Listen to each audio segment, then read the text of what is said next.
Alright, hey everybody, welcome back. So today we're going to be making a actual physical representation of our inventory items in the world that we can collect that will change our inventory dynamically. So currently, if I go to my inventory, I just have my sword and my bow. If I go down and pick up a red potion, if I go to my inventory, now I have a red potion. And if I collect another one, it knows I now have two, and a green potion for good measure, and there we go. So, let's dive right in here.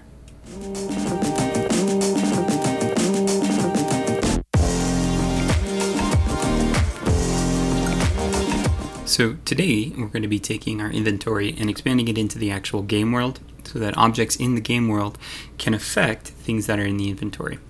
So what I'm going to do right now, just to prove that this is going to work the way I want it to, is I'm going to go to my inventory and my player inventory, and I'm going to remove the last two items so that it's just the soldier sword and the bow. And then I'm going to hit play, and let's just make sure that this is working as intended. Alright, so I've got a null reference exception. If I press escape, I can go to my inventory. I've got my sword and my bow. I can go back to pause, and I can escape back out. Now that null reference exception, what's that coming from? Oh, okay. That's left over from a Patreon tutorial.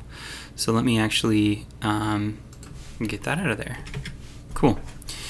So we're going to be talking about this specific idea relatively soon, but for now, I'm going to leave that a mystery for you guys. So I'm going to create a new game object, and I'll do that just by right-clicking anywhere. Create empty, and I'm going to call this one a health potion. And this is going to get a sprite renderer component added to it. And for the sprite renderer, I'm going to make the sprite be the health potion. Oops, what did I call that piece of art then? If I didn't call it health potion. I called it red potion bottle. Alright, there we go. I'm going to put this on the sorting layer that's above the player so that it can be seen. I'm also going to make sure that it's set to be 16 pixels per unit so it's not teeny tiny. There we go. And filter is going to be point, and compression is none. Max size is 32. There we go. That's better. Now, the main idea is this health potion can come from anywhere. I have a tutorial on loot tables, and you can use the loot tables to have it come from enemies with like a relatively small chance. It can be something that's inside of a treasure chest, just something that's in the world. Like it can be behind rocks or something that maybe you have to get an ability to do something with. It just has to be in the world. So I'm going to add a collider to it so that it can detect when our player touches it. So this is going to be let's just use a box collider 2D. And I'm going to set this to be a trigger so that when our player walks over it, we get trigger signals, but it doesn't interfere with the physics simulation at all. So let me just make sure that this is, yeah, that's good. All right, now what I'm going to do is go to my scripts here. And I want this to be something that's relatively reusable. Now, those of you who have been following the tutorial since the beginning, this is kind of me reworking a few things. So I'm going to be changing my logic just a tiny bit from the way I've done stuff before. But I'm going to call this I want to create a C# script. I'm going to call this physical inventory item. Because this is can't have spaces. Inventory item. Because this is going to be a physical representation in the world of an inventory item. And I'm going to open this up in Visual Studio, which I didn't have already open, so I'll meet you back here in just a moment.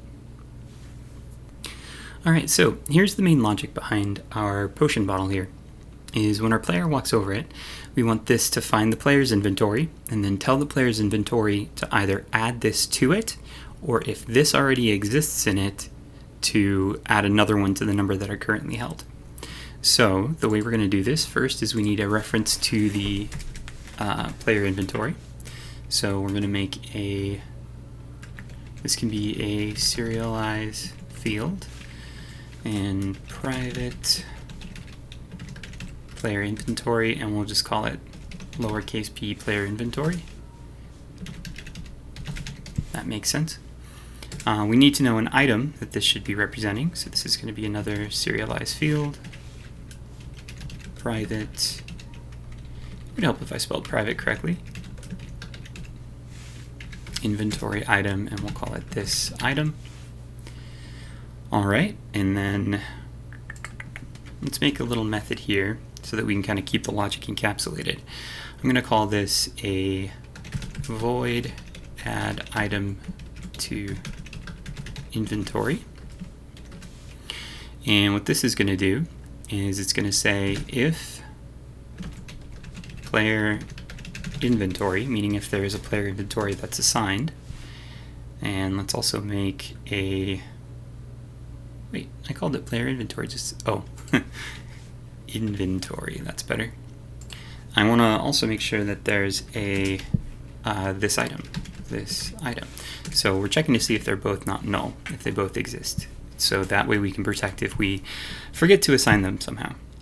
What we want to do is we want to say for, well actually since it's a list, we can check it. So if player inventory dot my inventory dot contains, and we want to check to see if it contains this item,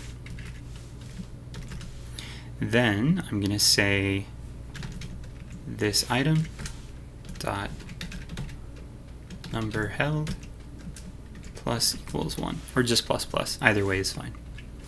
Otherwise, else, so if we don't currently have this item in the inventory, we're going to say player inventory dot my inventory dot add, and we want to add to it this item. So I'm going to save that, and yeah, there we go.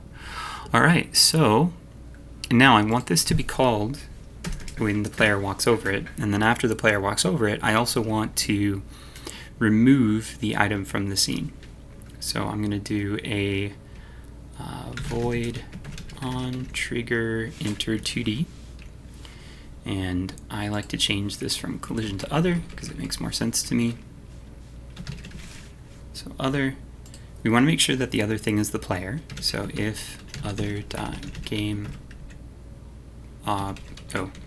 lowercase g game object dot compare tag, and the tag we want to check for is player because that's what I'm using to tag my player in this. Then I'm going to add item to inventory, and I'm also going to destroy this .game object. Now you might not want to destroy the object, you might want to make it inactive in case it's an object that you want to be able to come back, like the fairies in A Link to the Past. If you go into the fairy cave, there's always a few fairies flying around, and when Link walks over them, they do something, but then when you kind of reset the area, they'll be back there. So you might not want to destroy the game object, you might want to instead just make it inactive for whatever reason. But for us, we're going to make this inactive. So I'm going to save this script, and I'm going to pop back into Unity here. Now, since I made this a pretty generic inventory item, I can use this same script for both the red health potion and the green health potion. So I'm going to add this physical inventory item here. It needs to know what the player inventory is, so I'm going to go find my general player inventory. It needs to know what this item is, which is the red health potion. Now, if I duplicate this by hitting Control D, just move it over here, I'm going to make a second health potion to show something, and I'm going to duplicate it again, and this one's going to be a green potion. So I'm going to call this a magic potion. And this is going to get a different item. This is going to get the green potion as its item, and it's also going to get a different sprite. It's going to get the green potion bottle. So green bottle. And, oh, I didn't make the green bottle 16 pixels, so there we go. 16 pixels per unit, no filter, no compression, 32 max size. There we go. All right, so I have a feeling like I did something wrong, but let's try this out right now and see if I broke anything. So if we play right now, it's going to think for a second. All right, so I'm going to go into my inventory, and you can see that we don't have any of those. I'm going to go out of my inventory, go down, grab a health potion. Let's go to our inventory. Okay. So, interesting. Let's take a look at the scriptable objects for our player inventory. Why did it not add? See, it's there.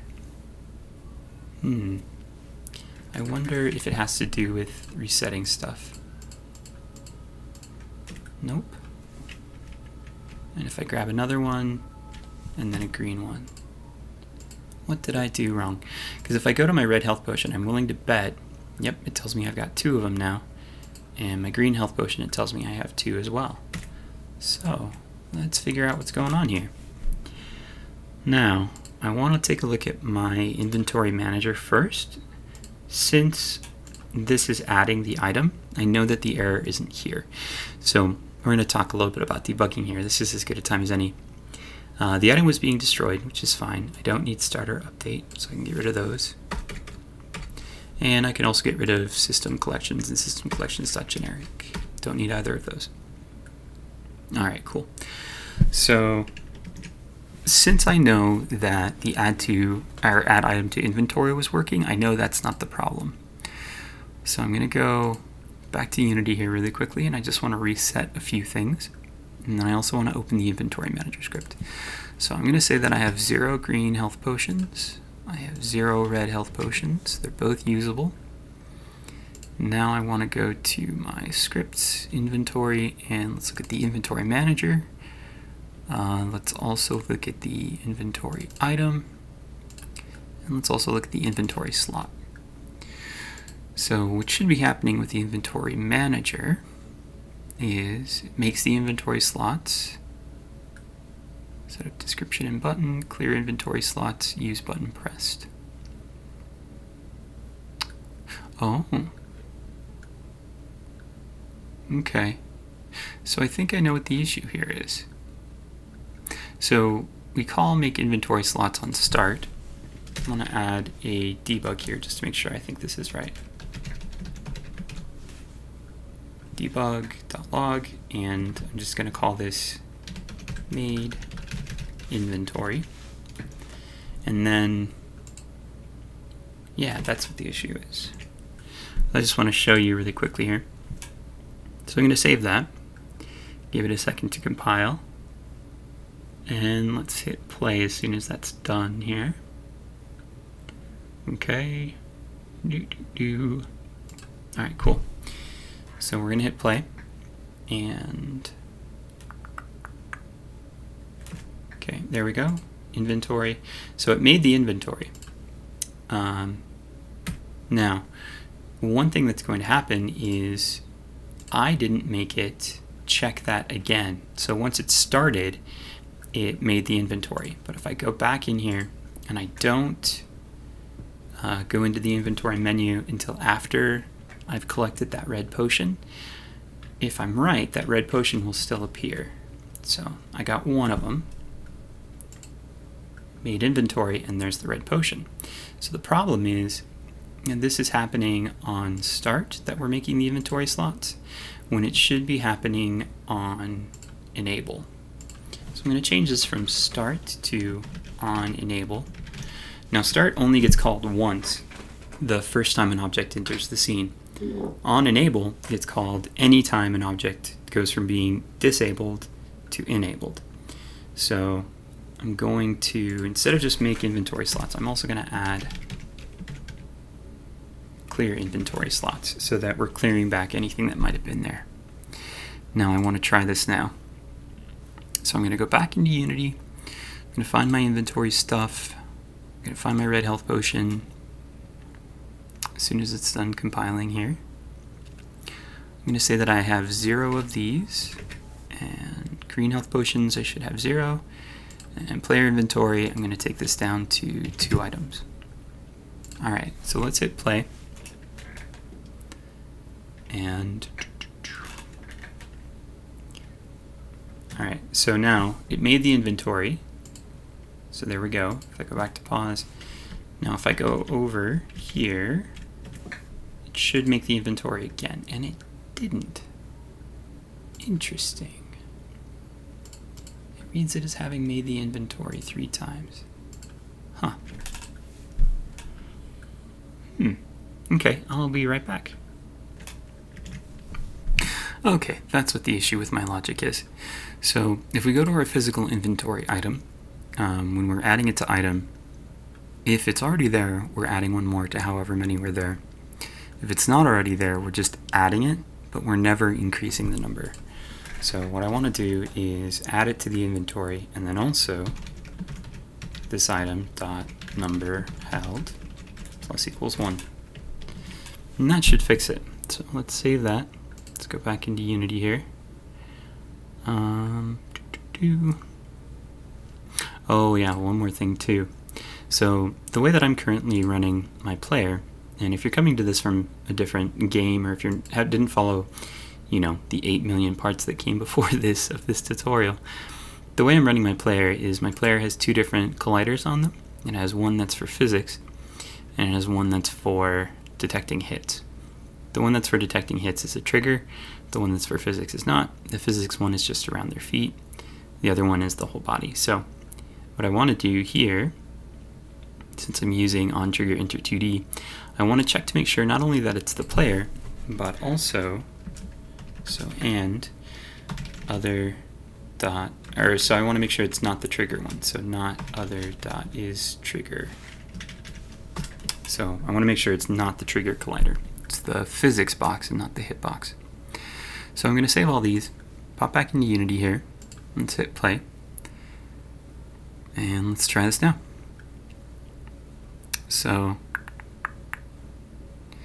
to make sure things work, I've got 2 items in my inventory. My green health potion has 0. My red health potion has 3, but I'm going to change that to 0. So if I bring up my inventory now, there we go, just those 2 items. I can walk down, I'm going to pick up a health potion, inventory, and now I've got that health potion there. If I use it, it goes away. And if I go back, another health potion, and for funsies we'll get the green potion too. And we got them both in our inventory. So there we go, we're communicating between the game world and the inventory world here by adding stuff to our player's inventory. Now what's good about this is that since we're using scriptable objects, these are independent of what scene they're in because they already exist in memory. So if I were to go to another scene, I could use the same scriptable object, so long as I'm doing something to make sure that it's persisting in memory. And I cover that in my saving data persistence tutorial, which is a little bit before this. So you can have those values carry on from scene to scene without having to use the singleton pattern for anything except for that game data manager. So if you have any questions, feel free to leave them in the comments down below. You can follow me on Twitter to find out when I post new videos. There's a couple Unity YouTubers that I'm going to be talking about coming up that I think are pretty good and are definitely not getting enough attention for how good they are. One of them is Chili, and I talked about him in my previous Unity tutorial. I just want to say it again, especially if anybody's come here for something Zelda-like. He's doing something that's Binding of Isaac-like, and I think there's a lot of overlap between those 2 audiences. So if you're finding good stuff out of my tutorials, you might find some good stuff out of his too. So I'll leave a link to him in the description, so go check him out. Otherwise, you can join my Discord. Tons of really cool people there. Feel free to hit like, subscribe, notify, just go nuts on those buttons down there, just right underneath here. And yeah, everybody has a wonderful day.